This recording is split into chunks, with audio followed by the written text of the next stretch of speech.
रहमतुल्लाहि बरकातुहु। इन्नल हम्दुलिल्लाह नहमदुहु व नस्तईनुहु व नस्तगफिरुहु व नऊज़ु बिल्लाहि मिन शुरूरि अनफुसिना मिन सय्यिआति अमालिना मन यहदिहिल्लाहु फला मुदिल्ल लहु व मन युद्लिल्हु फला हादिय लहु व अशहदु अन ला इलाहा इल्लल्लाहु वहदहु ला शरीका लहु वअशहदु अन्न मुहम्मदन अब्दुहु व रसूलुहु अम्मा बाद। கண்ணியத்திற்கும் பெருமதிப்பிற்கும் உரிய எல்லாம் அல்ல அல்லாஹ் ஜல்லஷானஹு தஆலாவின் நல்லடியார்களே, அல்லாஹ்வுடைய அளப்பெரும் கிருபையினால் அவனுடைய மார்க்கத்தை நாமும் சரியான முறையிலே கடைபிடித்து பிற மக்களுக்கும் எடுத்துச் சொல்ல வேண்டும் என்கிற உயர்ந்த நோக்கத்திலே இந்த மாநாடு ஏற்பாடு செய்யப்பட்டிருக்கிறது. இந்த மாநாட்டில் உங்களுக்கு மத்தியிலே உரையாற்றுவதற்கு அணைக்க முடியாத ஜோதி என்கிற தலைப்பு எனக்கு தரப்பட்டிருக்கிறது. இஸ்லாம் இன்று உலகமெல்லாம் மிகப்பெரிய ஒரு வளர்ச்சியை எட்டிக் கொண்டிருப்பதை நாம் பார்க்கிறோம். எங்கெல்லாம் இஸ்லாத்திற்கு கடுமையான எதிர்ப்புகள் இருக்கிறதோ, இஸ்லாத்தை எடுத்துச் சொல்வதற்கு எங்கெல்லாம் முட்டுக்கட்டைகள் இருக்கின்றதோ, அங்கெல்லாம் இஸ்லாம் மிக வேகமாக பரவி கொண்டிருப்பதையும் வளர்ந்து கொண்டிருப்பதையும் இன்றைய காலகட்டத்திலே நாம் பார்த்து கொண்டு இருக்கிறோம். அல்லாஹ்வுடைய மகத்தான கிருபையினால் உலகம் முழுவதுமாக இந்த மார்க்கத்தை மக்களுக்கு கொண்டு போய் சேர்ப்பிப்பதற்காக ஏகத்துவ கொள்கையை சரியான முறையிலே புரிந்திருக்கக்கூடிய தௌஹீது ஜமாத், இந்த ஜமாத் உலகம் முழுவதுமாக மக்களுக்கு இந்த மார்க்கத்தை கொண்டு போய் சேர்ப்பிக்கும்படியை செய்து கொண்டிருக்கிறது. நம்மை போன்று இந்த மார்க்கத்தை சரியான முறையிலே புரிந்து மற்ற மக்களுக்கு எடுத்துச் சொல்ல வேண்டும் என்கிற பணி பிறராலும் செய்யப்பட்டுக் கொண்டிருக்கிறது. திருக்குரானை மக்கள் எடுத்து பார்க்கிறார்கள், இறை தூதருடைய வாழ்க்கை மக்களுக்கு மத்தியிலே கொண்டு போய் சேர்ப்பிக்கப்படுகிறது. இதன் மூலமாக இஸ்லாம் மிகப்பெரிய ஒரு வளர்ச்சியை எட்டிக்கொண்டு இருக்கிறது. இஸ்லாம் இன்று வளருகிறது என்று சொன்னால் ஆசை வார்த்தை காட்டி இந்த மார்க்கத்தை நாம் வளர்ப்பது கிடையாது. இஸ்லாத்தை ஏற்றீர்கள் என்று சொன்னால் இந்த உலகத்தில் உங்களுக்கு செல்வம் கொட்டும் என்று நான் சொல்ல மாட்டோம், இந்த உலகத்திலே செல்வாக்கு பெருகும் என்று நாம் சொல்ல மாட்டோம். மாறாக இஸ்லாத்தை ஏற்கக்கூடிய மக்களுக்கு இன்று உலகளாவிய அளவிலே பல்வேறு விதமான சோதனைகள் தான் ஏற்பட்டுக் கொண்டிருக்கிறது. இங்கு பொய் பித்தலாட்டங்கள் கிடையாது. இந்த மார்க்கத்தை நோக்கி மக்களை அழைப்பதற்கு இல்லாத ஒன்றை மக்களுக்கு மத்தியிலே நாம் சொல்வது கிடையாது. மக்களுடைய அறியாமையை பயன்படுத்தி இன்று மதமாற்றங்கள் நடைபெறுகிறது. தங்கள் கொள்கை மக்களுக்கு மத்தியிலே உள்ளதை உள்ளபடி எடுத்துச் சொன்னால் மக்கள் ஏற்காட்டார்கள் என்று வருகிற பொழுது அற்புதம் செய்கிறோம் என்று சொல்லி அறியாத மக்களை ஏமாற்றக்கூடிய பித்தலாட்டங்கள். குருடர்கள் பார்க்கிறார்கள், மக்கள் போய் விழுகிறாங்க. செவிடர்கள் கேட்பார்கள், மக்கள் போய் விழுகிறார்கள். உங்களுக்கு இந்த உலகத்தில் எல்லா பீடைகளும் முடிந்துவிடும், எல்லா கஷ்டமும் போய்விடும், எந்த ஒரு துன்பத்தையும் இந்த உலகத்தில் நீங்கள் சந்திக்க மாட்டீர்கள், அங்க போய் விழுகிறாங்க. ஆனால் இஸ்லாம் என்ன சொல்லுகிறது? இந்த மார்க்கத்தை நீங்கள் மக்களுக்கு எடுத்து சொல்லுகின்ற பொழுது பொய் புரட்டு இருக்கக்கூடாது, உள்ளதை உள்ளபடி எடுத்து சொல்ல வேண்டும். அதை எடுத்து சொல்லுகின்ற பொழுது விரும்பியவர் அந்த மார்க்கத்தை ஏற்கட்டும், விரும்பியவர் இந்த மார்க்கத்தை மறுக்கட்டும். இப்படி சொல்லக்கூடிய மார்க்கம் இஸ்லாமிய மார்க்கம். அப்படி சொல்லுகின்ற பொழுதுதான் இன்று இஸ்லாம் வளர்ந்து கொண்டு இருக்கிறது. இஸ்லாம் வளர்கிறது என்று சொன்னால் ஆராய்கிறார்கள், எப்படி இந்த மார்க்கம் வளர்கிறது ஆராய்ச்சி செய்து பார்க்கிறார்கள். ஆராய்ச்சி செய்து பார்த்தால் எதனால் இந்த மார்க்கம் வளர்கிறது என்பதற்குண்டான காரணத்தை கண்டுபிடிக்கிறார்கள். எதனால் வளர்கிறது என்று சொல்லுகிற பொழுது இந்த இஸ்லாம் சொல்லக்கூடிய ஓரிரை கொள்கையின் மூலமாக இந்த மார்க்கம் வளர்ந்து கொண்டிருக்கிறது. மதத்தின் பெயரால் எத்தனை பித்தலாட்டங்கள் இன்று சமுதாயத்தில். மனுஷன் தன்னை கடவுளாக மக்களுக்கு மத்தியிலே காட்டுறான், நான் கடவுளுடைய அவதாரம் என்று மக்களை ஏமாற்றுகிறான். மக்களும் தங்களுக்கு இருக்கக்கூடிய பலவீனத்தின் காரணமாக தங்களிடத்தில் இருக்கக்கூடிய பிரச்சனையின் காரணமாக மனிதர்களை எல்லாம் கடவுளாக நம்பிக்கொண்டு இன்று மக்கள் எல்லாம் மூடர்களாக இருக்கக்கூடிய காலகட்டத்தில் அல்லாஹ்வை மட்டும் வணங்கக்கூடிய ஒரு சமுதாயம், அல்லாஹ்வுக்கு எதையும் இணை கற்பிக்காத சமுதாயம், தங்களை பெற்றெடுத்திருக்கக்கூடிய பெற்றோர்களாக இருந்தாலும், தங்களை வளர்த்த ஆசானாக இருந்தாலும், எவராக இருந்தாலும் சரி, மனிதர்களை மனிதர்களாக பாவிக்கக்கூடிய, எந்தெந்த பொருட்களோ அந்தந்த பொருட்களை பொருட்களாக பார்க்கக்கூடிய, சூரியனை சூரியன் என்று சொல்லுவோம், சந்திரனை சந்திரன் என்று சொல்லுவோம், என்ன பெரிய அவதாரம் என்று சொன்னாலும் எவர்களையும் நாங்கள் கடவுளுடைய அந்தஸ்தில் வைத்து பார்க்க மாட்டோம். பார்க்கிறார்கள். அற்புதமான கொள்கையாக இருக்கிறது. லா இலாஹ இல்லல்லாஹ் என்கிற இந்த கொள்கை என்பது வணக்கத்திற்குரியவன் அல்லாஹ்வை தவிர எவரும் இல்லை. யார் வானங்களையும் பூமியையும் படைத்தானோ, அதற்கு இடையே இருக்கக்கூடிய அனைத்து உயிர்களையும் உயிரற்றவைகளையும் படைத்தானோ, அவனை மட்டுமே வணங்கக்கூடிய ஒரு கொள்கையை உலகத்திற்கு சொல்லும் பொழுது மக்கள் இந்த கொள்கையின் பால் ஈர்க்கப்படுகிறார்கள். ஆன்மீக தேடலில் இருக்கக்கூடிய மக்களுக்கு எது சரியான கடவுள் நம்பிக்கை, எது சரியான இறைவனுக்கு செய்கின்ற வழிபாடு என்று அந்த தேக்கமும் தேடலும் இருக்கின்ற பொழுது இஸ்லாம் சொல்லக்கூடிய கொள்கையை பார்க்கிறார்கள். ஒரு இறைவனை மட்டும் வணங்க வேண்டும், அந்த இறைவனை அறிமுகப்படுத்திய தூதரை கூட இறைவனுடைய அந்தஸ்தில் வைக்க கூடாது. எப்படி அற்புதமான கொள்கை என்று சொல்லி ஈர்க்கப்படுகிறார்கள். அது மட்டுமா, இஸ்லாம் வளருகிறது வளருகிறது என்று சொன்னால் இஸ்லாம் சொல்லக்கூடிய சித்தாந்தங்களை பாருங்கள். எல்லா மக்களும் சமம், நிறத்தாலும் மொழியாலும் பிறப்பாலும் குலத்தாலும் எதனாலும் மனிதர்கள் உயர்வு தாழ்வாக பார்க்க மாட்டார்கள், பார்க்க முடியாது என்று சொல்லக்கூடிய மார்க்கம் இஸ்லாமிய மார்க்கம். எல்லா மனுஷனும் சமந்தான். இன்று சமூகத்திலே இருக்கக்கூடிய மிகப்பெரிய பிரச்சனை ஏற்றத்தாழ்வு பிரச்சனை. எத்தனை சட்டங்கள் எத்தனை திட்டங்கள் போட்டார்கள், எதனாலும் தீண்டாமையை ஒழித்து கட்ட முடியல. மனுஷன் வேற்றுமை பாராட்டுகிறான். நான் பிறப்பால் உயர்ந்தவன், உயர்ந்த ஜாதிக்காரன், இப்படித்தான் எங்களுக்கு கடவுள் சொல்லுகிறார். கடவுளுடைய வேத புத்தகங்கள் சொல்லுகிறது. வர்ணாசிரமம் இருக்கிறது, மனிதர்களுக்கு வர்ணம் பூசப்படுகிறது. தலையில் பிறந்தவன் உயர்ந்தவனாக, கடவுளுடைய காலில் பிறந்தவன் தாழ்ந்தவனாக பார்க்கப்படுகின்ற அலங்கோலம் இன்றளவும் சமூகத்திலே இருக்கிறது. இப்படிப்பட்ட நம்பிக்கை இருக்கின்ற பொழுது, மொழியால் வேறுபாடு கற்பிக்கின்ற பொழுது, நிறத்தால் வேறுபாடு கற்பிக்கின்ற பொழுது, கருப்பன் என்று சொன்னால் மட்டம், வெள்ளை நிறத்தவன் என்று சொன்னால் உயர்வு என்பது இன்று வரையிலும் 21ஆம் நூற்றாண்டிலே இன்று வரையிலும் ஒழித்து கட்டப்படாமல் இருக்கின்ற பொழுது 14 நூற்றாண்டுகளுக்கு முன்பாக இறை தூதரவர்கள் எல்லாவற்றையும் ஒழித்து கட்டினார்கள். இந்த மார்க்கத்தை சொல்லி பார்க்கிறான், சித்தாந்தத்தை பார்க்கிறான். இதுதான மனுஷனுக்கு தேவை. மனிதன் கடவுள் பெயரால் ஏமாற்றப்படக்கூடாது. மனிதர்களை மனிதர்களாக பார்க்க வேண்டும், சமமாக நடத்த வேண்டும். அற்புதமான சித்தாந்தம். இஸ்லாத்தின் பக்கம் வருகிறார்கள். தாழ்வாக கருதக்கூடிய மக்கள் இஸ்லாம் அதெல்லாம் இல்லைன்னு சொல்லுது.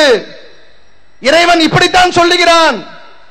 நீங்கள் அத்தனை பேருமே ஒரு ஜோடியில் இருந்து பிறந்தவர்கள் என்று இஸ்லாம் சொல்லுது.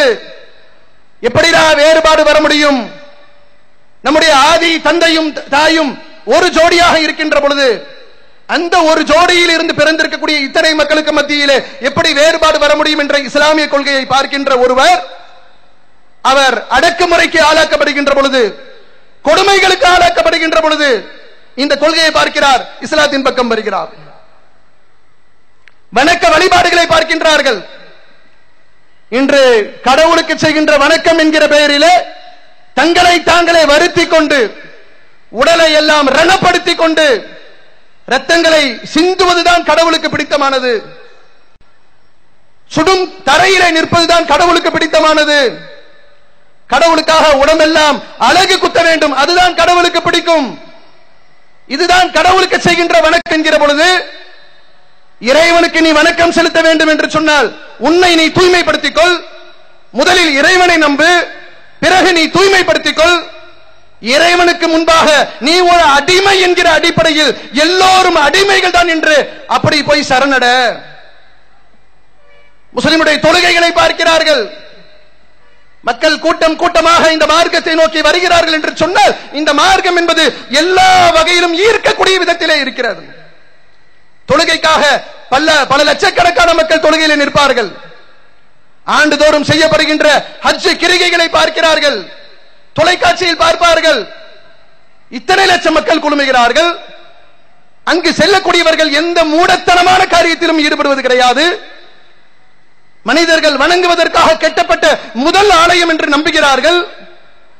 அந்த ஆலயத்தின் அருகிலே சென்று வணக்கத்தை புரிகிறார்கள். எப்படிப்பட்ட வணக்கம் என்று சொன்னால், 20 லட்சம் மக்கள் 30 லட்சம் மக்கள் குழுமக்கூடிய நேரத்தில் அல்லாஹு அக்பர் என்று சொல்லக்கூடிய இறைவன் மிக பெரியவன் என்று சொல்லக்கூடிய ஒற்றை வார்த்தைக்கு கட்டுப்பட்டவர்களாக நின்று விடுவார்கள்.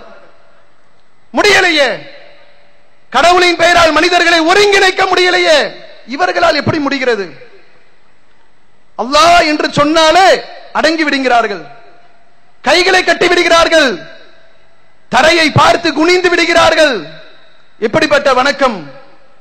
இஸ்லாத்திலே சொல்லப்பட்டிருக்கக்கூடிய நோன்பை பார்க்கிறார்கள், ஹஜ்ஜினுடைய கடமைகளை பார்க்கிறார்கள், வணக்க வழிபாடுகளை பார்க்கின்ற பொழுது இறைவனுக்கும் ஒரு அடிமைக்கும் இருக்கக்கூடிய உறவு என்பது இஸ்லாம் சொல்லக்கூடிய வணக்க வழிபாட்டில் தான் இருக்கிறது என்று சொல்லி ஈர்க்கப்படுகிறார்கள். இஸ்லாம் சொல்லக்கூடிய சட்ட திட்டங்கள், இஸ்லாம் சிவில் சட்டத்தை பேசுது, இஸ்லாம் கிரிமினல் சட்டத்தை பேசுது. உலகத்தில் இருக்கக்கூடிய எந்த ஒரு ஆன்மீகமாக இருந்தாலும் சரி, அந்த ஆன்மீகம் மனிதனுக்கு தேவையாக இந்த உலகத்திலே அவன் வாழுகிற பொழுது அவனுக்கு தேவையான கருத்துக்களை சொல்லாது, சட்ட திட்டங்களை சொல்லாது, பொருளாதாரம் குறித்து பேசாது, திருடினால் என்ன செய்ய வேண்டும் என்று பேசாது. ஆனால் இஸ்லாம் எல்லாவற்றையும் பேசும். எப்படி பேசும்? இன்றைக்கு நாடு விடுதலை அடைந்த பிறகு பெரிய பெரிய சட்ட மேதைகளால் உருவாக்கப்பட்டிருக்கக்கூடிய இந்த சட்டத்தை போன்று இஸ்லாம் சொல்லக்கூடிய சட்டம் அல்ல. இது மனிதர்களால் உருவாக்கப்பட்ட சட்டம். பெரிய வல்லுநர்கள் என்று சொல்லலாம், சட்ட மேதைகள் என்று சொல்லலாம். ஆனால் நீங்கள் உருவாக்கிய 60 ஆண்டு காலத்திலே எத்தனை சட்ட திருத்தங்களை செய்திருக்கிறீர்கள். ஆனால் இஸ்லாமியர்கள் இன்று நாங்கள் கடைபிடித்துக் கொண்டிருக்கிறோம் 14 நூற்றாண்டு காலமாக எந்த சட்ட திருத்தமும் செய்யப்படாத அற்புதமான சட்டம் இந்த இறை சட்டம். அது அல்லாஹ் நமக்கு கொடுத்திருக்கிறான். இதை மக்கள் பார்க்கிறார்கள். நிச்சயமாக மனிதனுடைய சொல்லாக இருக்காது. ஒரு மனிதன் இது போன்ற சட்டத்தை இயற்றுவான் என்று சொன்னால், முகமது தனி ஒரு மனிதராக இருந்து இப்படி ஒரு சட்டத்தை அவர் பேசுவார் என்று சொன்னால், அதில் இன்று ஆயிரக்கணக்கான திருத்தங்கள் செய்யப்பட்டிருக்கும். சட்டங்களிலே திருத்தம் இல்லை. இதை பார்க்கின்ற பொழுது இந்த மார்க்கத்தை நோக்கி அவர்கள் ஈர்க்கப்படுகின்றார்கள். அதுபோன்று நாம் சொல்லக்கூடிய தனி மனித ஒழுக்கங்கள், ஊருக்கு உபதேசம் செய்கின்ற பொழுது நீ ஊருக்கு சொல்வதற்கு முன்பு உன்னை நீ சரி செய்து கொள். ஒழுக்கக்கேடான காரியம் இருக்கக்கூடாது. இறைவனை நீ அஞ்சி நடக்க வேண்டும்.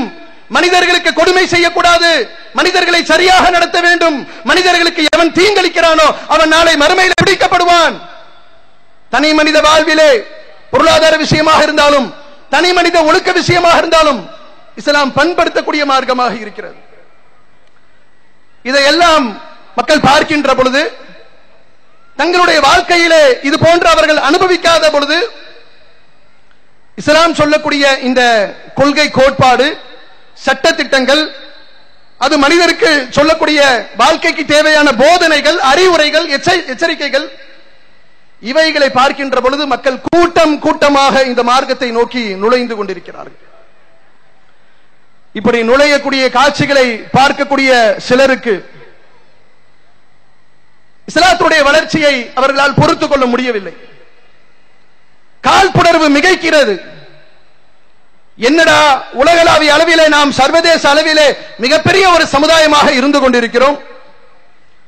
2012 கணக்கெடுப்பின்படி உலகளாவிய அளவிலே மக்களை மதவாரியாக கணக்கெடுப்பு செய்கின்ற பொழுது அந்த கணக்கெடுப்பு சொல்லுகிறது, கிறிஸ்துவ சமுதாயம் உலகளாவிய அளவிலே மிகப்பெரிய எண்ணிக்கையிலே இருக்கிறார்கள்.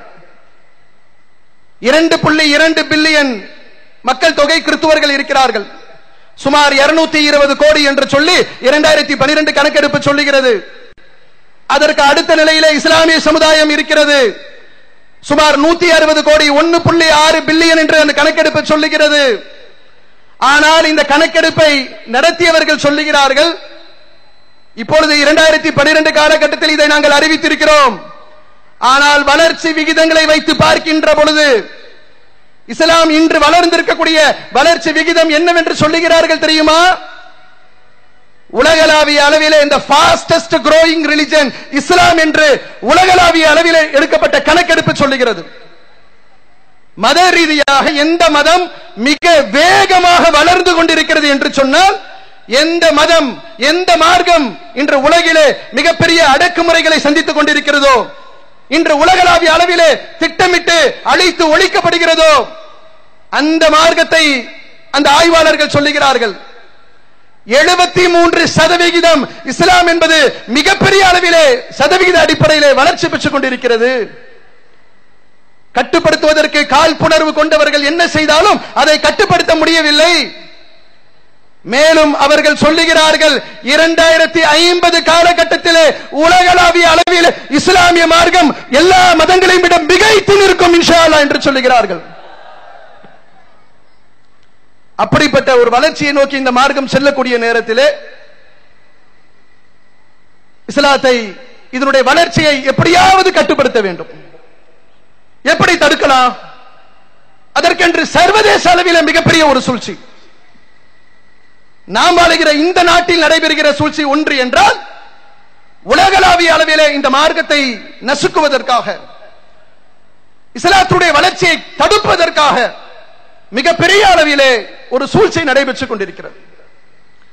அவர்களால் என்ன செய்ய முடியாது என்றால், இந்த மார்க்கத்திலே சொல்லப்பட்டிருக்கக்கூடிய கொள்கைகளை, கோட்பாடுகளை மக்களுக்கு மத்தியிலே விமர்சனம் செய்கின்ற பொழுது அவர்கள் மண்ணை கவி விடுவார்கள். இஸ்லாத்திற்கு எதிராக அதில் சொல்லப்பட்டிருக்கக்கூடிய சட்டங்களை மக்களுக்கு மத்தியிலே கொண்டு போனால், அதை குறை கூறினால் யாரும் ஏற்க மாட்டார்கள். எல்லோரும் இஸ்லாம் சொல்லக்கூடிய கொள்கை தான் சரி என்று வந்து விடுவார்கள்.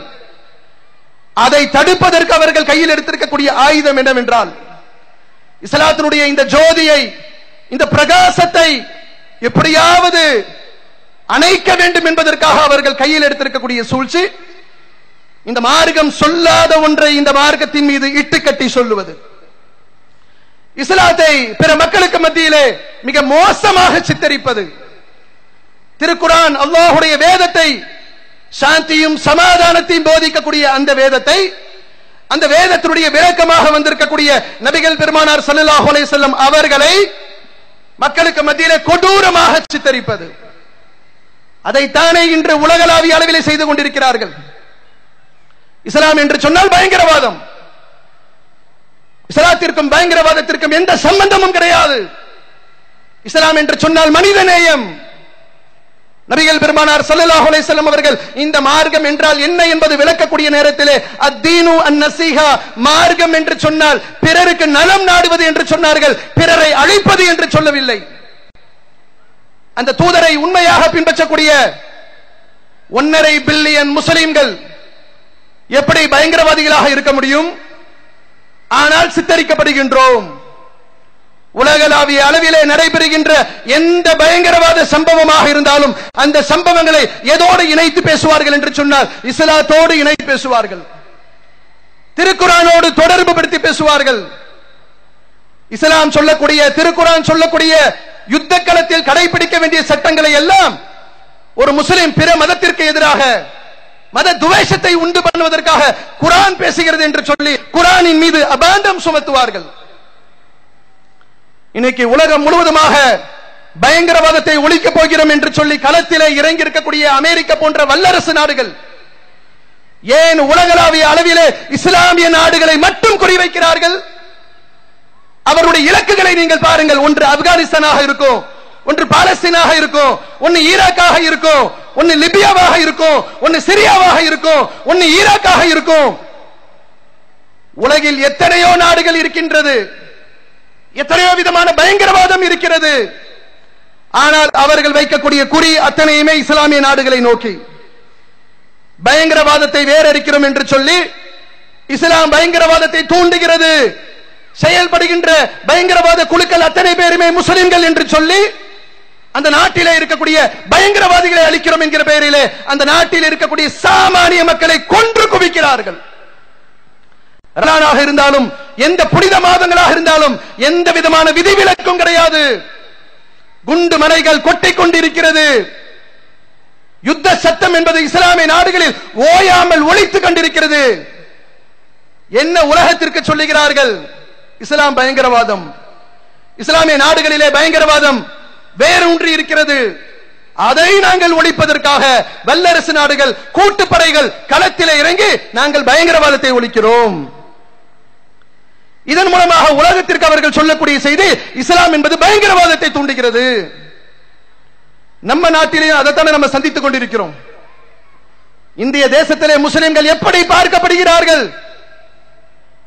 பாதுகாப்பு நிறைந்த ஒரு காலகட்டத்திலே டிசம்பர் 6, ஆகஸ்ட் 15, ஜனவரி 26 இந்த தேசத்தினுடைய முக்கியமான நாட்களிலே முஸ்லிம்கள் எப்படி நடத்தப்படுகிறார்கள்?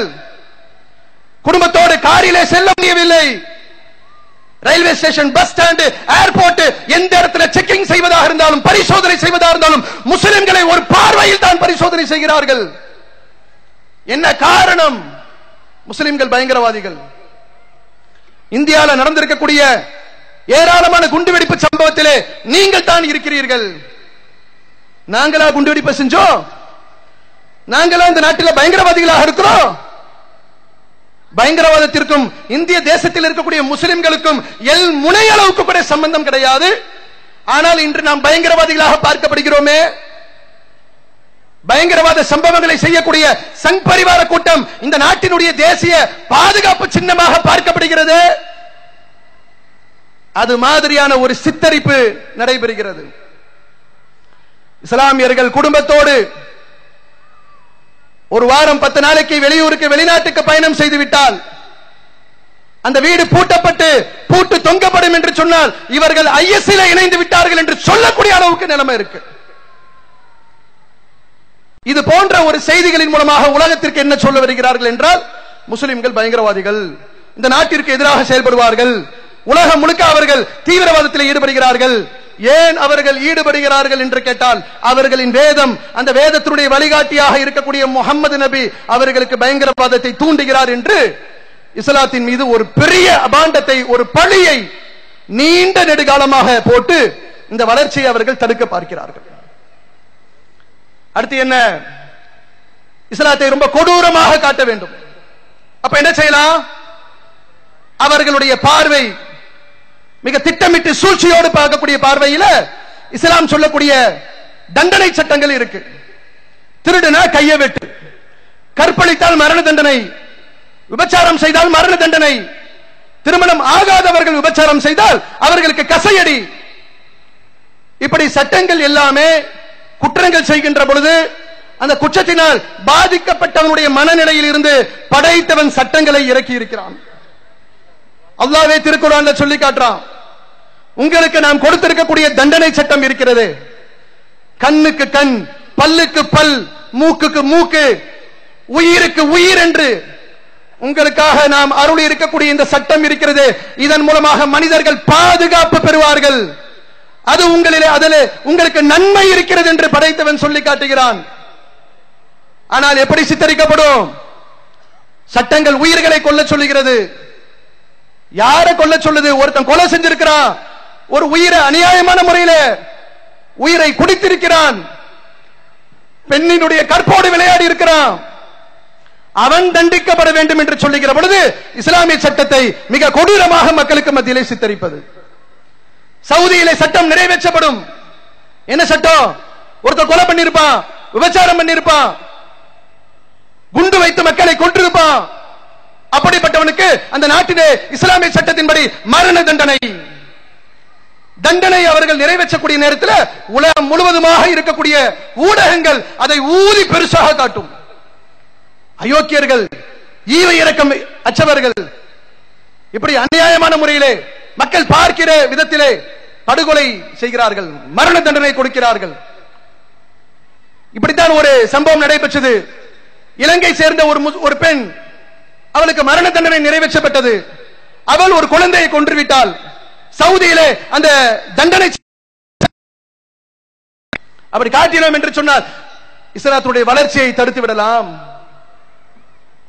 அதையெல்லாம் பேசினானே, யார் யாரோ மரண தண்டனை நிறைவேற்றக்கூடிய நேரத்தில் பேசினானே, இப்ப சவுதியிலே ஒரு மரண தண்டனை நிறைவேற்றப்பட்டிருக்கிறது. சவுதியை ஆளக்கூடிய மன்னர் சல்மானுடைய குடும்பத்தை சேர்ந்த ஒருவர் கொலை செய்து விட்டார். அந்த கொலைக்கு பகரமாக அவர் கொல்லப்பட வேண்டும் என்று அங்க இருக்கக்கூடிய நீதிமன்றம் தீர்ப்பளிக்கிறது. சில தினங்களுக்கு முன்பு மக்கள் பார்க்கின்ற விதத்தில் அவருக்கு மரண தண்டனை நிறைவேற்றப்பட்டது. இதை எவனுமே வாய் திறக்க மாட்டான். நான் கேட்கிறேன், நரேந்திர மோடியுடைய குடும்பத்தில் ஒருத்தர் இப்படி செஞ்சுட்டா மோடியுடைய குடும்பத்தாருக்கு சட்டம் சமமாக இருக்குமா? அல்லாஹ்வுடைய மார்க்கம் நடைமுறையில் இருக்கக்கூடிய நாடுகளில் உண்டு. நபிகள் பெருமானார் ஸல்லல்லாஹு அலைஹி வஸல்லம் அவர்கள் இந்த சமுதாயத்தை இப்படித்தான் வார்த்தெடுத்திருக்கிறார்கள். எங்களுக்கு சொன்னார்கள், நீதியை நீங்கள் நிலைநாட்டக்கூடிய நேரத்திலே, சட்டத்தை நீங்கள் அமல்படுத்தக்கூடிய நேரத்திலே எந்த விதமான வேறுபாடும் காட்டக்கூடாது. உதாரணத்திற்கு சொன்னார்கள், ஒரு தண்டனை நிறைவேற்றப்படக்கூடிய சம்பவத்திலே சொன்னார்கள், ஃபாத்திமா என்கிற ஒரு பெண்மணிக்கு அவர்களுக்கு தண்டனை நிறைவேற்றக்கூடிய நேரத்திலே, அவருடைய கை வெட்டப்படக்கூடிய நேரத்திலே நபிகள் பெருமானார் ஸல்லல்லாஹு அலைஹி வஸல்லம் அவர்கள் சொன்னார்கள், எனது மகள் ஃபாத்திமா திருடினாலும் கையை வெட்டுவேன். சட்டத்தில் சமரசம் இல்லை என்று சொன்னார்கள் இறை தூதரவர்கள். அதை சவுதி அரசாங்கம் நிறைவேற்றி இருக்கிறது. வாய் திறந்து பேசுவதற்கு எவனுக்காவது திராணி இருக்கிறதா? நாட்டில் என்ன நிலைமை போய்கிட்டு இருக்கு? குஜராத்திலே 3000 முஸ்லிம்கள் கொன்றொழிக்கப்பட்டார்கள். கொன்றொழிப்பதற்கு காரணமாக அந்த நேரத்திலே முதலமைச்சராக இருந்த நரேந்திர மோடி இருந்தார். அந்த நேரத்திலே உள்துறை அமைச்சராக இருந்த அமித்ஷா காரணம். குற்றம் சாட்டப்பட்டது. அவர்களுக்கு எதிராக குற்றப்பத்திரிகை தாக்கல் செய்யப்பட்டது. நீதிமன்றம் விசாரித்து தீர்ப்பளித்தது. என்ன தீர்ப்பு சொன்னார்கள் தெரியுமா? சவுதியினுடைய மன்னருடைய குடும்பத்தாராக இருந்தாலும் தலையை வெட்டு என்று சொல்லக்கூடிய மார்க்கம் எங்கே? 3000 முஸ்லிம்களை கொன்றொழித்த குற்றவாளிகள் என்று வழக்கு பதிவு செய்யப்பட்டிருக்கக்கூடிய நரேந்திர மோடியுடைய மிக நெருங்கிய கூட்டாளியாக இருக்கக்கூடிய அமித்ஷா வழக்கில் இருந்து விடுதலை செய்யப்படுகிறார். சதாசிவம் என்கிற சென்னை உயர் நீதிமன்றத்தினுடைய நீதிபதியாக இருந்தவர் உச்ச நீதிமன்ற தலைமை நீதிபதியாக இருந்த பொழுது அந்த தீர்ப்பை அவர் கொடுக்கிறார். அந்த தீர்ப்பை அவர் கொடுத்த பிறகு அவருக்கு கிடைத்திருக்கக்கூடிய சன்மானம் என்ன தெரியுமா? இன்று கேரள மாநிலத்தினுடைய ஆளுநர் என்கிற ஒரு அந்தஸ்து. அமித்ஷாவை நீ காப்பாத்து, உன்னை நாங்கள் கௌரவிக்கிறோம். அது இஸ்லாத்தில் கிடையாது. அதை விமர்சிக்கிறார்கள். இஸ்லாம் நிறைவேற்ற சொல்லக்கூடிய கடமைகளிலே குர்பான், உயிர் பிராணிகள் அறுக்கப்படுவது கிடையாதா? ஆடு மாடுகள் கொல்லப்படுவது கிடையாதா? ரத்தங்கள் ஓட்டப்படுவது கிடையாதா? நீதி இந்த தீர்ப்பை அளித்தாரே, நீதிபதி தடை போட்டாரே, அவர் மாமிசம் சாப்பிட மாட்டாரா? நீதிமன்றத்தில் பணி செய்கின்ற நீதிபதிகள் மாமிசம் சாப்பிட மாட்டார்களா? மீன் சாப்பிட மாட்டீங்களா? இறைச்சி சாப்பிட மாட்டீங்களா? சாப்பிடுவதற்காக அறுப்பது கூடுமா? ஆனால் அரசியலமைப்பு சட்டம் மத ரீதியாக வழிபாட்டிற்காக பிராணிகளை அறுக்கலாம், எந்த பிராணியையும் அறுக்கலாம் என்று எங்களுக்கு அனுமதி கொடுத்திருக்கக்கூடிய நேரத்தில் அதுல வந்து கை வைப்பானா? என்ன சொல்ல வரா? ஒட்டகத்தினுடைய கழுத்தை அறுக்கும் பொழுது நீதிபதி சொல்றாங்க, நமக்கு எதிராக வழக்கு போட்டவர்கள் வழக்கிலே அவர்கள் சொல்லக்கூடிய காரணம் என்ன தெரியுமா? ஒட்டகத்துடைய கழுத்தை அறுத்தா ரத்தம் பீறிக்கிட்டு அடிக்குது, பார்க்க ரொம்ப கொடூரமா இருக்கு. அப்ப மத்த பிராணிக்கெல்லாம் அறுக்கும் பொழுது ரத்தமே வராதா? இல்ல ரத்தம் இல்லாத பிராணியத்தை நீ சாப்பிடுறியா? இஸ்லாத்தை கொடூரமாக காட்ட வேண்டும். வணக்க வழிபாடுகள், நாம் செய்யக்கூடிய கடமைகள், அதை தப்பாக சித்தரிக்க வேண்டும். அது போன்ற காரியத்தில் ஈடுபடுகிறார்களா இல்லையா? இன்னைக்கு என்ன நிலைமை? தலாக் தலாக் தலாக். இன்னைக்கு நாடு முழுக்க மிகப்பெரிய ஒரு சர்ச்சையாக பேசப்படக்கூடிய ஒன்று, பொது சிவில் சட்டத்தை நாங்கள் அமல்படுத்த போகிறோம். நாங்க என்ன செய்ய போறோம்? முஸ்லிம்களுக்கு என்று இருக்கக்கூடிய திருமணம், விவாகரத்து, சொத்துக்களை வாரிசுகளுக்கு பிரித்து கொடுப்பது, அதை எல்லாத்தையும் நாங்கள் தூக்க போகிறோம். ஏன் என்று சொன்னால் அந்த சட்டங்கள் எல்லாம் இஸ்லாமிய பெண்களுக்கு மிகப்பெரிய கொடுமைகளை இழைக்கிறது. இஸ்லாமிய சட்டம் கொடூரமாக இருக்குன்னு காட்டணுமா? ஏயா நீங்க திருமணம் நீங்க உங்க சமூகத்தில் திருமணம் ஆனவர்கள் ஒரு பெண் விதவையாக்கப்பட்டால் என்று சொன்னால் மொட்டை அடித்து அலங்கோலம் படுத்தினீர்களே, அந்த பெண் மறுமணம் செய்யக்கூடாத அளவிற்கு அவளை வெள்ளை புடவை உடுத்தி அசிங்கப்படுத்தினீர்களே. பெண்களாக இருக்கக்கூடிய என் அருமை இந்து சமுதாயத்தில் பிறந்த ஒரு பெண்ணுக்கு மறு வாழ்வு இல்லை என்று வைத்திருக்கிறீர்களே, அதையெல்லாம் என்னைக்கா திரும்பி பார்த்திருக்கியா? இஸ்லாத்திலே மறுமணம் உண்டு. திருமணத்திற்கென்று கோடிக்கணக்கிலே வரதட்சணை கொடுக்கப்படுகிறது. போலீஸ்காரனா இருந்தா கூட அவன் பெத்த பிள்ளைக்கு வரதட்சணை கொடுக்கிறான். நீதிபதியாக இருந்தால் கூட அவன் பெற்ற பிள்ளைக்கு வரதட்சணை கொடுக்கிறான். ஆனால் இந்த சமுதாயம் எப்படிப்பட்ட சமுதாயம் என்று சொன்னால், திருமணம் முடிக்கின்ற பொழுது பெண்களை இஸ்லாம் கண்ணியப்படுத்துகிறது. அந்த பெண்ணை திருமணம் முடிப்பதற்காக உன்னிடத்திலே பொற்குவியல் மலை அளவிற்கு இருந்தால் கூட கொடுத்து திருமணம் முடி என்று சொல்லக்கூடிய இஸ்லாமிய சட்டம் எங்க? இதை கை நீட்டி பேசுவதற்கு எவருக்காவது திராணி இருக்கா? ஆனா தூக்க போறேன்னு சொல்றான். தலாக் தலாக் தலாக். ஆமா, நாங்களும் சொல்றோம்டா, தலாக் தலாக் தலாக் என்று ஒரே நேரத்தில் ஒரு சபையிலே தலாக்கை விட்டுட்டு போக முடியாது. அது இஸ்லாம் சொல்லவே இல்லை. தனியார் சட்டத்திலே சில இதற்கு முன்னோர்கள் என்கிற பெயரில் இருந்த சில மடையர்கள் எழுதி வைத்திருக்கிறார்கள். அதற்கும் இஸ்லாத்திற்கும் என்ன சம்பந்தம் இருக்கு? குர்ஆன் சொல்லுதா? 3 முறை ஒரே நேரத்தில் தலாக் விட்டுட்டு போன திருக்குர்ஆன் சொல்லுகிறதா? நபிகள் நாயகம் சொல்லி இருக்கிறார்களா? அப்படி என்றால் ஆட்சியாளர் என்ன பண்ணணும்? தனியார் சட்டத்தில் இப்படி சொல்லப்படுகிறது, இது இஸ்லாமிய சட்டம் தானா என்று எங்களிடத்தில் கேட்கணும். நீ யார் பொது சிவில் சட்டம் கொண்டு வரதுக்கு? இந்த நாட்டில் உன்னால கொண்டு வர முடியுமா? பொது சிவில் சட்டத்தை கொண்டு வருவது என்று சொன்னால் திருமணத்தை நம்ம முறைப்படி நாம் செய்ய முடியாதாம். விவாகரத்தை இஸ்லாமிய முறைப்படி குர்ஆனிலே சொல்லப்பட்டது போன்று நபிகள் நாயகம் சொன்ன வழியிலே நாம் விவாகரத்து செய்ய முடியாதாம். சொத்துக்களை அல்லாஹ் எப்படி பங்கிட வேண்டும் என்று திருக்குர்ஆனிலே சொல்லுகிறானோ அப்படி பங்கிட கூடாதாம். இவன் மோடி சொல்லுவானா இனிமேல் நாம் எப்படி கல்யாணம் முடிக்கணும்னு இவன் நமக்கு பாடம் நடத்துவானா? நீ நடத்து. பெண்களுக்கு எதிராக தனியார் சட்டம் இருக்கிறது என்று தானே நீ கொண்டு வர காட்டுறோம். இந்த சமுதாயத்துடைய எதிர்ப்பு என்ன என்பதை இன்ஷா அல்லாஹ் நவம்பர் 6ஆம் தேதி நாங்க காட்டுறோம். அன்னைக்கு திரளுவார்கள் என் சமுதாய பெண்கள், லட்சக்கணக்கான பெண்கள் திரளுவார்கள். பொது சிவில் சட்டத்திற்கு என் சமுதாய பெண்கள் செருப்படி கொடுப்பார்கள். வா சந்திப்போம். இன்னும் சொல்லிக் கொள்கிறேன், அரசியலமைப்பு சட்டம் மத உரிமைகளை பேண சொல்லுகிறது. மத வழிபாட்டிற்குள்ளே மூக்கை நுழைக்க கூடாது என்று சொல்லுகிறது. இன்னும் சொல்வதாக இருந்தால் இந்த பொது சிவில் சட்டத்தை கட்டாயமாக அமல்படுத்த வேண்டும் என்று அரசியலமைப்பு சட்டம் சொல்லவே இல்லை. அரசியலமைப்பு சட்டம் என்னமோ நமக்கு தெரியாத போலவும் நீதிமன்றமும் மத்திய அரசும் பேச்சுவார்த்தை நடத்திட்டு இருக்கிறான். நான் சொல்றேன், அரசியலமைப்பு சட்டம் பிரிவு 4 டைரக்டிவ் பிரின்சிபல்ஸ் என்று சொல்லப்பட்ட கொள்கை விளக்கம் என்கிற பகுதி, அரசியலமைப்பு சட்டம் 5 பகுதிகளாக இருக்கு. அதுல 4வது பகுதி கொள்கை விளக்கம். அந்த பகுதி 36 முதல் 51 வரை அரசியலமைப்பு சட்டத்தை விவரித்து சொல்லுது.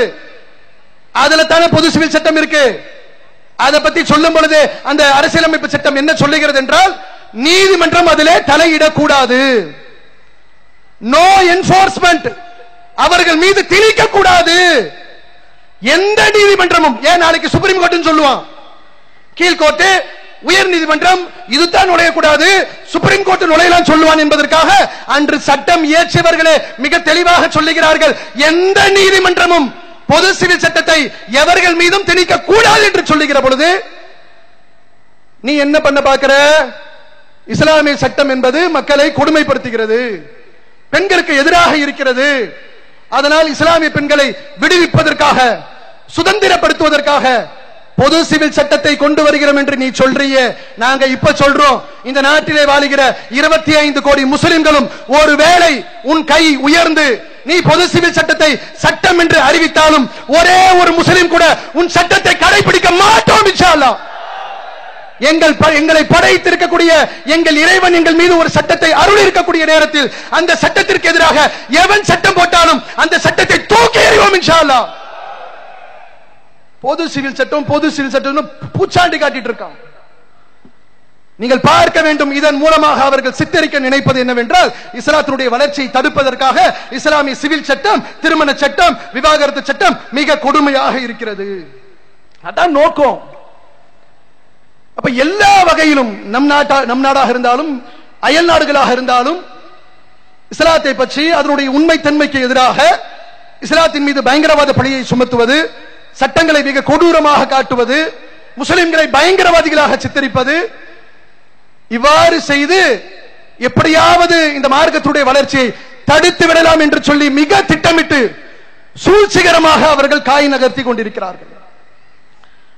அல்லாஹ் திருக்குர்ஆன்ல சொல்லி காட்டுறான், நபிகள் பெருமானா ஸல்லல்லாஹு அலைஹி வஸல்லம் அவர்களுக்கு அல்லாஹ் அருளிய நேர்வழியையும் எதற்காக இந்த தூதரை உங்களுக்கு நாம் அனுப்பினோம் என்பதையும் அல்லாஹ் திருக்குர்ஆனிலே சொல்லுகிற பொழுது அதனுடைய காரணத்தை குறிப்பிடுகின்றான்.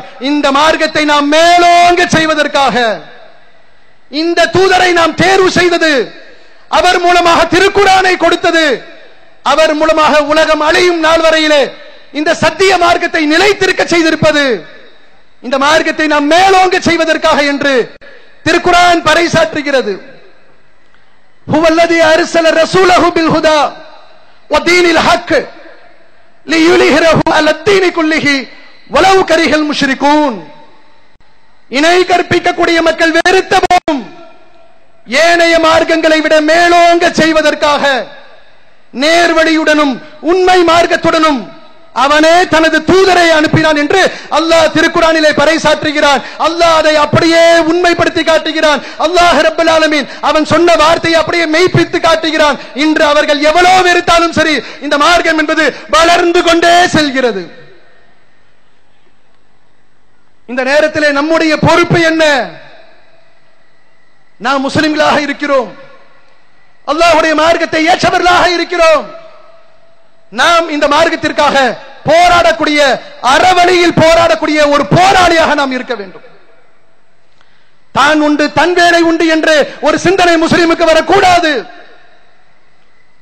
ஒரு முஸ்லிம் இந்த உலகிலே வாழுகிற பொழுது அல்லாஹ் அவருக்கு கொடுத்திருக்கக்கூடிய அந்த வாழ்நாளை அல்லாஹ்வுக்காக, அவனுடைய தூதருக்காக நான் என்ன செலவிட்டிருக்கிறேன் என்பதை சிந்தித்து பார்க்க வேண்டும். எந்த ஒரு பரிசையும் ஏற்கப்படாத அந்த நாளிலே நாம் நிறுத்தப்படுகின்ற பொழுது அல்லாஹ்வுக்காக, அவனுடைய மார்க்கத்திற்காக நான் உழைத்தேன், யா அல்லாஹ் நான் பாடுபட்டேன், இந்த மார்க்கத்தை பிற மக்களுக்கு கொண்டு போய் சேர்ப்பிப்பதற்காக என்னால் முடிந்த அளவிற்கு அர்ப்பணித்தேன் என்று பதில் சொல்லக்கூடிய நிலைமையிலே ஒவ்வொரு முஸ்லிம்களும் இருக்க வேண்டும். என்ன எதிர்ப்புகள் வந்தாலும் தளர்ந்து விடக் கூடாது. எத்தனை சோதனைகள் வந்தாலும் அதிலே சோர்ந்து போய்விடக் கூடாது.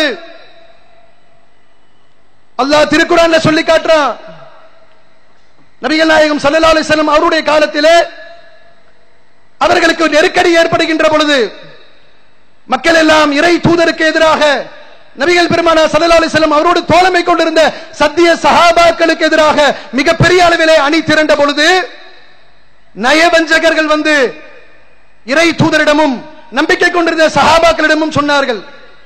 அதை அல்லாஹ் திருக்குர்ஆன்ல பதிவு செய்து காட்டுகிறான். அல்லதீன கால லஹுமுன் நாஸ் இன்ன நாஸ கத் ஜமஊ லக்கும். மக்கள் எல்லாம் உங்களுக்கு எதிராக திரண்டு விட்டார்கள். நபியே, நபியோடு தோழமை கொண்டவர்களே, முனாஃபிக் சொல்றான், பயந்துக்க, இனி உங்களுடைய மார்க்கத்தை நீங்கள் இந்த மக்களுக்கு மத்தியிலே சொல்ல முடியாது, இந்த மார்க்கத்தை நீங்கள் வளர்க்க முடியாது, உங்களுக்கு எதிராக மிகப்பெரிய கூட்டம் திரண்டு விட்டது என்று பயத்தை வந்து போடுறான் முனாஃபிக். அல்லாஹ் குர்ஆன்ல சொல்லி காட்டுறான், ஃபகஷௌஹும் ஃபஸாதத்துஹும் ஈமானா. அது அவருடைய ஈமானை அதிகரிக்க செய்தது. பயம் காட்டுகிறார்கள், உங்களுக்கு எதிராக உலகம் திரண்டு விட்டது என்று சொல்லுகிறார்கள். ஆனால் அவர்களுக்கு எந்த விதமான சோர்வையும் ஏற்படுத்தல. அது அவருடைய ஈமானை அதிகப்படுத்தியது. அந்த ஈமான் அதிகரிக்கப்பட்ட நிலையிலே அவர்கள் சொன்னார்கள், வகாலு ஹஸ்புனல்லாஹ், எங்களுக்கு எங்கள் இறைவன் போதுமானவன், வ நிஅமல் வகீல், பொறுப்பேற்க அவன் சிறந்தவன் என்று சொன்னார்களே. இதே உறுதிப்பாடு இன்ஷா அல்லாஹ் நமக்கும் இருக்க வேண்டும். எத்தனை எதிர்ப்புகள் வந்தாலும், எத்தனை சோதனைகள் வந்தாலும், நாம் கொண்டிருக்கக்கூடிய கொள்கையிலே சற்றும் தடம் புரண்டு விடாமல் இந்த மார்க்கத்திற்காக உழைக்கக்கூடிய நாம், இந்த சமூகத்திலே மத வேறுபாடு இல்லாமல் எல்லா மக்களுக்காகவும் சேவை செய்யக்கூடிய நாம், இதிலே நாம் கடைசி வரையிலும் உறுதியோடு இருக்க வேண்டும். இதெல்லாம் வரத்தான் செய்யும். இஸ்லாத்தினுடைய மார்க்கத்தை, இந்த ஜோதியை அணைப்பதற்காக, ஊதி அணைப்பதற்காக பல்வேறு விதமான சூழ்ச்சிகள் இருக்கத்தான் செய்யும். இது இன்று நேற்று இருக்கக்கூடிய சூழ்ச்சியா? இஸ்லாத்தை எப்பொழுது அல்லாஹ்வுடைய தூதர் அவர்கள் புதுப்பித்தார்களோ அன்று முதலே சூழ்ச்சி இருக்கத்தானே செய்கிறது. நபிகள் நாயகம் ஸல்லல்லாஹு அலைஹி வஸல்லம் அவர்கள் இந்த மார்க்கத்தை சொன்ன பொழுது மக்கள் எல்லாம் ஏற்றுக்கொண்டார்களா? உயர்ந்த குலத்தில் பிறந்த அல்லாஹ்வுடைய தூதர் அவர்கள் தாம் தூதராக தேர்வு செய்யப்படுவதற்கு முன்பு அந்த மக்களுக்கு மத்தியிலே அல் அமீன் என்ற பெயர் எடுத்திருந்தார்கள். நம்பிக்கைக்குரியவர், அஸ்-சித்தீக் உண்மையாளர் என்று பெயர் எடுத்தார்கள். இறை தூதராக அவர்கள் தேர்வு செய்யப்படுவதற்கு முன்பு அவர்கள் சொல்லுகின்ற எந்த ஒரு வார்த்தையும் வேத வார்த்தையாக அந்த சமுதாய மக்கள் நம்பினார்கள். அப்படிப்பட்ட ஒழுக்கத்திற்கும் நற்பண்புகளுக்கும் பெயர் போன அல்லாஹ்வுடைய தூதரவர்கள் தம்மை தூதர் என்று சொன்ன பொழுது அவர்களுக்கு வரவேற்பு கிடைக்கவில்லை. எதிர்ப்புகள் இருந்தது, மிக கடுமையான எதிர்ப்புகள். அல்லாஹ்வுடைய தூதரவர்களையும் அவர்களோடு தோழமை கொண்டிருந்த மக்களையும் பல்வேறு விதமான துன்புறுத்தலுக்கு ஆளாக்கினார்கள். மக்காவிலே அல்லாஹ்வை வணங்குவதற்காக கட்டப்பட்ட முதல் ஆலயமாக இருக்கக்கூடிய காபத்துல்லாவில் இறை தூதரவர்கள் தொழக்கூடாது என்று தடை போட்டார்கள். அவர்கள் தொழுது கொண்டிருந்த வேளையிலே ஒட்டகத்தினுடைய மலக்குடலை போட்டு இறை தூதரவர்களை சித்திரவதை செய்தார்கள். இந்த ஜோதியை அணைப்பதற்கு எப்பொழுது இந்த மார்க்கம் புதுப்பிக்கப்பட்டதோ 14 நூற்றாண்டுகளுக்கு முன்பாக இந்த தூதர் மார்க்கத்தை சொன்ன வேளையிலேயே அணைப்பதற்கான பணியை அவர்கள் தொடங்கிவிட்டார்கள். அவர்கள் ஊதிக்கொண்டே தான் இருக்கிறார்கள். பள்ளிவாசல்ல காபத்துல்லாஹ்ல ரசூலுல்லாஹ்வை தொழ முடியல. பின்னர் என்ன நிலைமை? இறை தூதரவர்கள் மார்க்கத்தை சொல்லுகிறார்கள், ஒரு இறைவனை நம்ப சொல்லுகிறார்கள், ஒழுக்கமாக வாழ சொல்லுகிறார்கள், நற்போதனைகள் செய்கின்ற பொழுது ஒவ்வொன்றாக வந்து இஸ்லாத்திலே இணைகிறது. இன்னைக்கு உலகளாவிய அளவிலே சர்வதேச சமுதாயத்திலே 2ஆம் நிலையிலே நாம் இருக்கிறோம் என்று சொன்னால் சுமார் 200 கோடி பேர் இஸ்லாமியர்களாக அல்லாஹ்வை நம்பிக்கை கொண்ட மக்களாக இன்று வாழ்ந்து கொண்டிருக்கிறோம் என்று சொன்னால் இதனுடைய துவக்கம் என்பது விரல் விட்டு எண்ணக்கூடிய நபி தோழர்கள் தான். இதை யாரும் மறந்துடக்கூடாது. ஏதோ காலமாக நாம் இப்படிப்பட்ட ஒரு மக்கள் தொகையாக இருக்கிறோமா? இல்ல, விரல் விட்டு எண்ணக்கூடியவர்கள் தான். அதிலும் பெரும்பகுதி மக்கள் அடிமைகளாக இருந்தார்கள். பெரிய கொடுமைகள், இஸ்லாத்தை ஏற்றுக்கொண்டதற்காக கொடுமைகள். இன்னைக்கு தௌஹீத் ஜமாத் தமிழகத்தில் பிரச்சாரம் செய்கிற பொழுது, தமிழகம் தாண்டி பிரச்சாரம் செய்கின்ற பொழுது எத்தனை முட்டுக்கட்டைகள் நம் சமுதாய மக்களால் ஏற்படுகிறது. பிரச்சாரத்தை செய்துவிட்டு எதிர்ப்பை சந்திப்பது என்பது வேறு. சஹாபாக்கள் சந்தித்த எதிர்ப்பு என்பது பிரச்சாரம் எல்லாம் செய்யல, நான் முஸ்லிம். அவர்கள் நம்பிக்கை கொண்டார்கள். நம்பிக்கை கொண்டதை நாங்கள் ஏற்றுக்கொள்ள மாட்டோம், நீ இந்த கொள்கையை விட வேண்டும் என்று சித்திரவதை செய்யப்பட்டார்கள். பிலால் ரலியல்லாஹு அவர்கள் சுடும் மணலிலே போட்டு புரட்டப்பட்டார்கள் என்று சொன்னால் பிலால் அவர்கள் பிரச்சாரம் செய்யவில்லை, இந்த மார்க்கத்தை கொண்டு போய் சேர்ப்பிக்கவில்லை. அல்லாஹு அஹத் இந்த ஒற்றை வார்த்தைக்காக அவர்கள் மிக கொடூரமான முறையில் சித்திரவதை செய்யப்பட்டார்கள். ஆரம்ப காலகட்டத்தில் விரல் விட்டு எண்ணக்கூடிய முஸ்லிம்களை கூட மக்கத்து காஃபியர்கள் விட்டு வைக்கவில்லை. 4 பேர் 5 பேரா இருந்தா இவன் வளர்ந்துருவான். இன்னைக்கு சொல்றான்ல, ஒரு ஊரில் இவர்கள் 5 பேர் விட்டுறாத. ஆலிம் சா என்ன பயான் பண்றாரு? சுன்னத் ஜமாத் பள்ளிவாசல்ல மார்க்கத்தையா சொல்றாரு? நம்மளை திட்டுவதற்கு தான் மிம்பர். ஆரம்பத்தில் 4-5 தான் இருப்பான், அப்புறம் வளருவான், வளர்ந்து கொண்டே போவான். ஒரு மாவட்ட மாநாடு, ஒரு காலத்திலே மாநில மாநாடு நடத்தினோம், இன்று மாவட்ட மாநாடு அல்லாஹ்வுடைய அருளால் மாநில மாநாட்டிற்கு இணையாக நடத்தப்பட்டுக் கொண்டிருக்கிறது. அவன் என்ன பண்ணுவான் தெரியுமா? இப்படித்தான் 4-5 வளரும். அது இன்று நாம் சந்திக்கக்கூடிய நிகழ்வு அல்ல, அன்றே இறை தூதரவர்கள் சந்தித்த நிகழ்வு. அழிக்க முற்பட்டான், பல சித்திரவதைகள் செய்தான். நபிகள் நாயகம் ஸல்லல்லாஹு அலைஹி வஸல்லம் அவர்களால் பார்க்க முடியல. தம்முடைய தோழர்கள் இந்த தூய மார்க்கத்தை ஏற்றுக்கொண்டதற்காக யாருக்கும் கொடுமை பண்ணாத, எல்லா மக்களையும் அரவணைச்சு வாழு, உறவுகளோடு இணைந்து வாழு, நேர்மையாக சம்பாதி, யாருக்கும் துரோகம் செய்யாத, இப்படி நல்ல போதனைகள் செய்த காரணத்தினால் சித்திரவதைகள் செய்ய உயிர் தப்பித்து போங்க. இஸ்லாம் ஒரு காலத்திலே வளரும். எத்தனை அடக்குமுறை இருந்தாலும் அடக்குமுறைகளை எல்லாம் தவிடு பொடியாக்கி இந்த மார்க்கம் மேலோங்கும் என்று சொல்லி செல்லுங்கள் அபிசீனியாவுக்கு அனுப்பி வச்சாங்க. விட்டானா மக்கத்து காஃபிரு, ஓடுறான் அபிசீனியாவுக்கு. விடமாட்டேன், இந்த மார்க்கத்தை ஏற்றுக்கொண்ட நிலையிலே நீ உயிர் பிழைத்து தப்பித்து சென்றால் விட்டு விடுவானா என்று சொல்லி துரத்திக் கொண்டு செல்லுகிறார்கள் ஒரு தூதுக்குழு. மக்கத்து காஃபிர்கள் அனுப்பி வைக்கிறாங்க. அபிசீனியா என்ன நாடு? கிறிஸ்துவ நாடு. நஜாசி மன்னர் ஆட்சியாளராக இருக்கிறார். அவர் ஒரு கிறிஸ்துவ கொள்கையிலே உள்ளவர். இஸ்லாத்தை பொறுத்தவரையிலும் நபி ஈசா அலைஹிஸ்ஸலாம், பிற சமூக மக்களால் இயேசு என்று அழைக்கப்படுகின்ற நபி ஈசா அலைஹிஸ்ஸலாம் அவர்களை முஸ்லிம்கள் இறை தூதராக நம்புவோம். ஆனால் இயேசுவை நாங்கள் பின்பற்ற மாட்டோம். ஏன்? அவர்கள் மதிக்கத்தக்க நபி. ஆனால் அந்த நபிக்கு பின்னால் இன்னொரு தூதர் வந்து விட்டார்கள். அவர்கள் மார்க்கத்தை முழுமைப்படுத்தி விட்டார்கள். எனவே முஸ்லிம்கள் முகமது நபியை தான் பின்பற்றுவோம். அப்படிப்பட்ட ஒரு நாட்டுக்கு அடைக்கலம் தேடி செல்கிறார்கள். தேடி சென்றா ஜோதியை அணைப்பதற்கு இவர்களும் ஓடுகிறார்கள். அங்க போய் நஜாசி மன்னன் போய் பேசுறான். நஜாசி மன்னருடைய சபையில் இருக்கக்கூடிய மந்திரிகளை எல்லாம் சரி கட்டிவிட்டு நாங்கள் வருவோம், முஸ்லிம்களை அழைத்து செல்வோம், அவர்களை கொடூரமாக கொலை செய்வோம், முஸ்லிம்களாக அவர்கள் இந்த மண்ணிலே உயிர் பிழைப்பதை அனுமதிக்க மாட்டோம், எனக்கு நீங்கள் ஒத்துழைக்க வேண்டும் என்று சொல்லி நஜாசி மன்னருடைய சபையில் இருக்கக்கூடிய மந்திரிகளை எல்லாம் சரி கட்டி ஒரு தூதுக்குழு முஸ்லிம்களை கருவறுப்பதற்காக செல்லுகிறது. இஸ்லாமிய ஜோதியை அணைப்பதற்காக ஓடுகிறது. அந்த நேரத்திலே மக்கத்து காபிர்களுக்கும் நஜாசி மன்னருக்கும் நடைபெறுகின்ற அந்த பேச்சுவார்த்தை நடைபெறுகின்ற பொழுது இஸ்லாமிய குழு சென்றது. அந்த குழுவுடைய தலைவராக இருக்கக்கூடிய ஜாஃபர் பின் அபு தாலிப் அவர்களும் அவர்களோடு இருந்த நம்பிக்கை கொண்ட மக்களும் மஷூரா செய்கிறார்கள். என்ன மஷூரா தெரியுமா? மன்னரிடத்திலே பேசிக் கொண்டிருக்கிறார்கள். அவர்கள் செல்வாக்கு மிக்கவர்கள். அவர்கள் பேசினால் மன்னர் அவருடைய கோரிக்கையை ஏற்றுக்கொள்வார். அடைக்கலமாக இருக்கக்கூடிய இந்த பூமியிலிருந்து நாம் விரட்டப்படலாம், என்ன வேண்டுமானாலும் நடக்கலாம். இவரோ கிறிஸ்துவ மன்னராக இருக்கிறார். இப்பொழுது நம்மை அழைத்து விசாரிப்பார்கள். விசாரிக்கின்ற பொழுது நாம் என்ன சொல்லுவது என்று மஷூரா செய்கின்ற பொழுது அந்த மக்களுக்கு அல்லாஹ் கொடுத்திருக்கக்கூடிய அந்த ஈமானிய உறுதியை பாருங்கள்.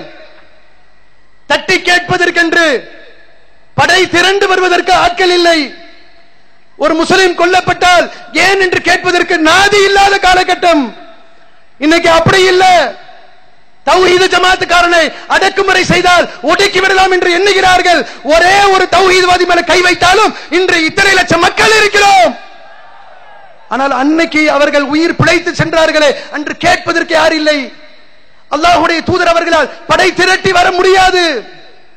என்ன செய்யலாம் என்று வருகிற பொழுது அந்த மக்களுடைய உறுதிப்பாடை பாருங்கள். மஷூரா செய்து முடிவெடுக்கிறார்கள். உள்ளதை உள்ளபடி சொல்லுவோம். எப்படி நம்மை இறை தூதரவர்கள் வளர்த்தெடுத்தார்களோ, எப்படிப்பட்ட பாடத்தை புகட்டினார்களோ, எந்த சத்தியத்தை நாம் ஏற்றிருக்கிறோமோ அதை நஜ்ஜாசி மன்னருக்கு முன்னால் போட்டு உடைப்போம் என்று சொல்லி வருகிறார்கள். அந்த இடத்துல கேட்கிறாங்க, உங்களை பற்றி தவறாக சொல்லப்படுகிறது, நீங்கள் சில மூடத்தனமான நம்பிக்கையில இருப்பதாக சொல்லப்படுகிறது, என்ன செய்தி என்று நஜ்ஜாசி மன்னன் கேட்கிறார். அப்பொழுது அந்த தூதுக்குழுவுடைய இஸ்லாமிய அந்த குழுவோடு தலைவராக இருக்கக்கூடிய ஜாஃபர் பின் அபு தாலிப் அவர்கள் சொல்லுகிறார்கள், அப்படியெல்லாம் இல்லை, நாங்கள் ஒரு மடமையான நம்பிக்கையில் இருந்தோம், முட்டாள்தனமான நம்பிக்கையில் இருந்தோம், அதிலிருந்து நாங்கள் விடுபட்டிருக்கிறோம். எங்களை எங்கள் தூதர் முஹம்மது நபி ஸல்லல்லாஹு அலைஹி வஸல்லம் அவர்கள் வழி நடத்துகிறார்கள். அல்லாஹ் அவர்களுக்கு வேதத்தை அருளுகிறான். அந்த வேதத்தின் மூலமாக எங்களுக்கு வழிகாட்டுகிறார்கள். நாங்கள் அந்த தூதரை பின்பற்றக்கூடியவர்களாக இருக்கிறோம். எனவே ஒரே ஒரு இறைவனை மட்டும்தான் நாங்கள் வணங்குவோம். இதற்கு முன்னால் நாங்கள் சிலைகளை வணங்கிக் கொண்டிருந்தோம், கற்பனை தெய்வங்களை வணங்கிக் கொண்டிருந்தோம், கல்லை மண்ணை மரத்தை வணங்கியவர்களாக இருந்தோம். இப்பொழுது நாங்கள் ஒரே ஒரு இறைவன், உங்களையும் என்னையும் படைத்திருக்கக்கூடிய இறைவனை நாங்கள் வணங்குகிறோம். முன்பெல்லாம் உறவுகளை துண்டித்துக் கொண்டிருந்தோம். எங்கள் தூதர் உறவுகளோடு இணைந்து வாழுங்கள் என்று சொன்னார்கள். நான் யோசித்து தான் முடிவெடுக்க முடியும் என்று மக்கத்து காஃபிருக்கு பதிலளித்து விட்டு மீண்டும் மறாவது நாள் அடுத்த நாள் மறுபடியும் விசாரிக்கிறார். விசாரிக்கின்ற பொழுது மக்கத்து காஃபிர்கள் தூபம் போடுகிறார்கள், உசுப்பேத்துகிறார்கள். இவர் கிறிஸ்துவ மன்னர், இவங்க இஸ்லாமிய நம்பிக்கையில் இருக்கிறாங்க, ரெண்டு ஒத்து போகாது. அப்படி என்றால் கிறிஸ்துவத்தை பற்றி என்ன அபிப்பிராயம் என்று கேளுங்கள், இயேசுவை பற்றி என்ன நினைக்கிறீர்கள் என்று கேளுங்கள். அப்ப பதில் வரும்ல, அப்ப நஜாசி வெறுத்துருவார்ல, போ வெளியில சொல்லுவார்ல. அந்த நம்பிக்கையில கிறிஸ்துவத்தை பற்றி கேளுங்கள் என்று தூண்டி விடுகிறார்கள். நஜ்ஜாஷி மன்னரும் கேட்டார், கிறிஸ்துவத்தை பத்தி என்ன நினைக்கிறீங்க? இயேசுவை பற்றி உங்கள் அபிப்பிராயம் என்ன? தயங்கல, உயிருக்கு அஞ்சல, நாளை நம் நிலை என்ன ஆகும் என்று யோசிக்கல, தயக்கம் இல்லாமல் சொன்னார்கள், ஈசா அவர்கள் அல்லாஹ்வுடைய தூதர் என்று நம்புகிறோம், ஆனால் அவர்கள் கடவுளுடைய மகன் இல்லை. நஜ்ஜாஷி நம்புகிறார், கர்த்தருடைய மகன் என்று நம்புகிறார். படைத்தவனுக்கு பிள்ளை இருக்க முடியாது, இறைவனுக்கு துணை இருக்க முடியாது என்பது இஸ்லாத்துடைய நம்பிக்கை. மனிதன் பலவீனமாக படைக்கப்பட்டிருக்கிறான். நமக்கு இணை துணை வேண்டும், பிள்ளை பெயர்கள் வேண்டும், படைத்தவனுக்கு தேவையில்லை. போட்டு உடைத்து சொல்லுகிறார்கள், ஈசா இயேசு கடவுளுடைய மகன் இல்லை. உங்களுக்கு அருளப்படக்கூடிய குர்ஆன் என்று சொல்லுகிறீர்களே, அதிலிருந்து ஏதேனும் வசனங்களை ஓதி காட்டுங்கள் என்று சொல்லுகிறார்கள்.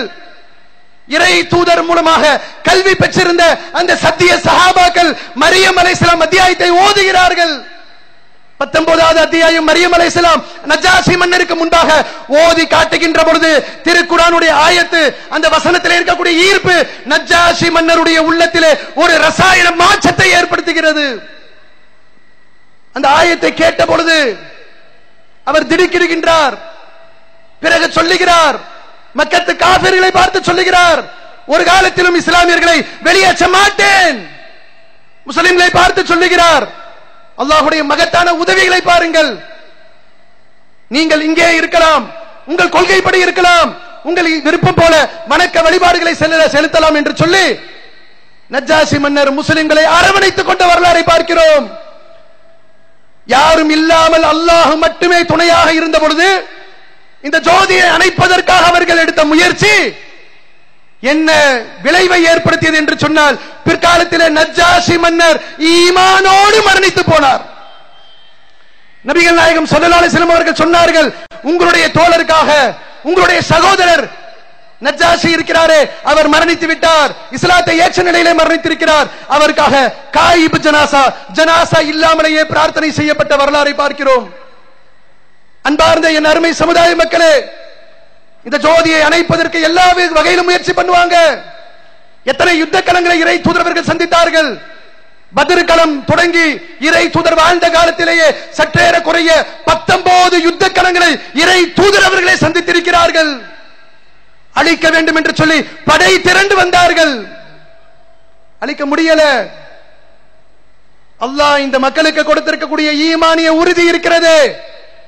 அந்த உறுதியோடு மக்கள், நம்முடைய முன்னோர்கள் இருந்தார்களே, இறை தூதரும் சத்திய சஹாபாக்களும் அதற்கு பின் வந்த தலைமுறையும் இருந்தார்களே, அந்த உறுதிப்பாடு அவர்கள் அணைக்க துடிக்கிறார்கள், ஆனால் அணைக்க முடியல. அல்லாஹ் திருக்குர்ஆன்ல சொல்லி காட்டுறான், சூரத்துல் தௌபாவுடைய 33வது வசனத்துல சொல்றான், யுரீதுன யுத்ஃபியூ நூரல்லாஹி பிஅஃப்வாஹிஹிம், அல்லாஹ்வுடைய ஒளியை தங்களின் வாய்களால் ஊதி அணைத்து விடலாம் என எண்ணுகின்றனர். வயஅபல்லாஹு இல்லா அய்யுதிம்ம நூரஹு வலவ் கரிஹல் காஃபிரூன், மறுப்போர் வெறுத்த போதிலும் அல்லாஹ் தனது ஒளியை பரிபூரணப்படுத்திய தீர்வான் என்று திருக்குர்ஆனிலே அல்லாஹ் சொல்லி காட்டுகிறான். கண்கூடாக பார்க்கிறோம். இன்று உலகளாவிய அளவிலே வளர்ந்து வருகின்ற மார்க்கமாக இஸ்லாம் உயர்ந்து நிற்கிறது. அமெரிக்கா, ஐரோப்பிய போன்ற நாடுகளிலே சர்ச்சுகள், தேவாலயங்கள் எல்லாம் பள்ளி வாசல்களாக மாற்றப்பட்டுக் கொண்டிருக்கிறது. தடுக்க முடியல. அணைக்க வேண்டும் என்று இவர்கள் எடுத்த முயற்சிகள் எல்லாம் அவர்களுக்கு தோல்வியை தான் தந்திருக்கிறது. அல்லாஹ்வுடைய இந்த மார்க்கம் இருக்கிறதே, அவர்கள் என்ன ஊத நினைத்தாலும் சரி, என்ன அணைக்க நினைத்தாலும் சரி, அணைக்க முடியாத ஜோதி அல்லாஹ் கொடுத்திருக்கிறான். இந்த மார்க்கத்தை அல்லாஹ் நமக்கு கொடுத்து நமக்கு பேர் அருள் செய்திருக்கிறான். இந்த மார்க்கத்தை ஏற்றுக்கொண்டிருக்கக்கூடிய ஒரு முஸ்லிம் தனக்கு கிடைத்திருக்கக்கூடிய இந்த பாக்கியம், இந்த ஹிதாயத், இந்த நேர்வழி, இதற்கு நன்றி செலுத்தக்கூடியவராக இருக்க வேண்டும். அப்படி நன்றி செலுத்தக்கூடியவராக நாம் இருக்க வேண்டும் என்று சொன்னால், இந்த ஜோதியை ஊதி அணைப்பதற்காக தீய சக்திகள் களத்திலே நிற்கின்ற பொழுது அல்லாஹ்வுடைய மார்க்கத்தை பாதுகாப்பதற்காக நம்முடைய இன்னுயிரை தியாகம் செய்தாவது இந்த மார்க்கத்தை பாதுகாக்கக்கூடிய பணியிலே நாம் அத்துணை பேரும் களம் காண வேண்டும். அதற்காக இந்த ஏகத்துவத்தை உறுதியோடு நாம் கடைபிடிக்க வேண்டும். முஹம்மது ரசூலுல்லாஹ் என்கிற இந்த சத்திய கொள்கையை மக்களுக்கு மத்தியிலே கொண்டு போய் சேர்ப்பிக்க வேண்டும். அப்படிப்பட்ட ஏகத்துவத்தை சரியான முறையிலே கடைபிடித்து அந்த கொள்கையை பிற மக்களுக்கும் சரியான முறையிலே எடுத்து போதித்து அதே நிலையிலே மரணிக்கக்கூடிய பாக்கியத்தை வல்ல ரஹ்மான் நம் அனைவருக்கும் தந்து அருள் புரிவானாக.